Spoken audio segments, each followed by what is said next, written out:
Joining me here with Eyes on the Game at Extreme Couture, being joined by the man who needs no introduction, Mr. Francis Ngannou. First off, happy belated birthday. Oh, thank you very much. I almost forgot about it. Well, it was less than a month ago. How did you celebrate? Not too much. I don't have a culture of celebrating birthday, so sometimes people just remind me it's my birthday, and then I'm like, cool. I'm trying to make that day the best though. Well, I'm glad that you're back here in Las Vegas, about to go train with Coach Eric Nixick.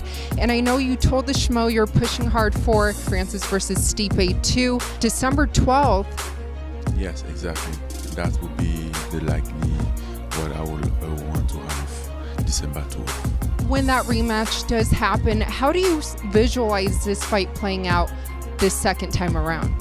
Well, how I visualize this fight, first of all, I'm not going to rush, and I'm going to take my time to get prepared and then get there, trying to execute my game plan, what we have been working on, and put everything together to win the fight. So how do you see yourself winning that fight and winning that championship title? Doesn't matter. The most important is to win. Because the first mistake that I did was I worked in there to knock him out, and he didn't play well for me. I never truly worked in the fight to knock somebody out, and then for the first time that I intend that, it didn't work, so I let him go. Now, a different approach the second time around. Yes, different approach, totally different approach. Well, speaking of championships and titles, I know your friend Israel Adesanya, he just beat Paulo Costa, and you were super excited when you spoke to the Schmo, and I follow you on Twitter, how you reacted to his win. But some people were kind of criticizing his post-fight celebration. What do you make of his post-fight celebration? Well, to understand his post-fight celebration, you have to go to the pre-fight first. I think there was a lot of back and forth between those two people, and then he took a lot on him and get frustrated. Then he finally have an opportunity to let him go, to say it. And I mean, when you say something back, and then when you say something and they reply back to you, it might not be the great thing that you would like to have, but you just have to take it because you are the one that provoked that.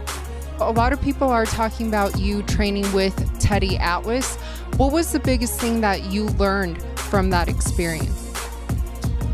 Well, I think somebody like Teddy Atlas, you're always gonna learn from it, and you can just put one thing is the biggest thing as other doesn't matter. Every single thing that you learn, every single thing experience that you will have from a guy like him would be very important. Now, we've spoken, I believe, last year about you wanting to transition into boxing as well. I saw months ago that you were sparring with Joe Joyce, who spoke very highly of you in boxing. When can we expect a boxing debut? I don't have any idea about that. For now, I'm focused on the UFC title, and then we're gonna see how things play out. It's just gonna be an opportunity. Let's see how the Sofa boxing is doing too. By the time. Absolutely, I respect that. The title, hopefully in December, you'll get that title shot. Now, lastly, a few big fights coming up. First off, Habib versus Justin Gaichi. Just wanted to get your thoughts on that. Oh, Habib versus Justin Gaichi. I hope Habib takes Justin Gaichi down very soon in the fight, which is something very complicated to do because Justin Gaichi have one of the best takedown defense in the sport.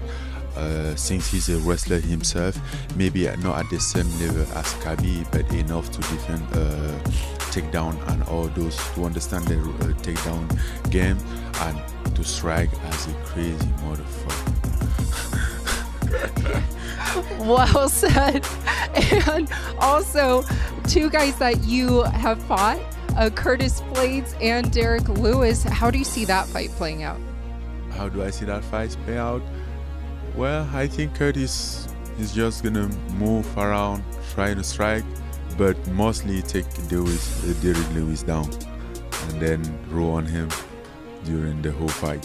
What would you like to tell all your fans who can't wait to watch you fight Stipe for that rematch and that title?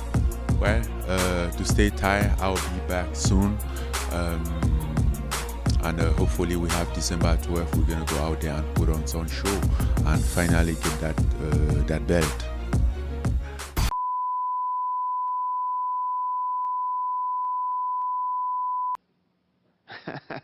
I don't give a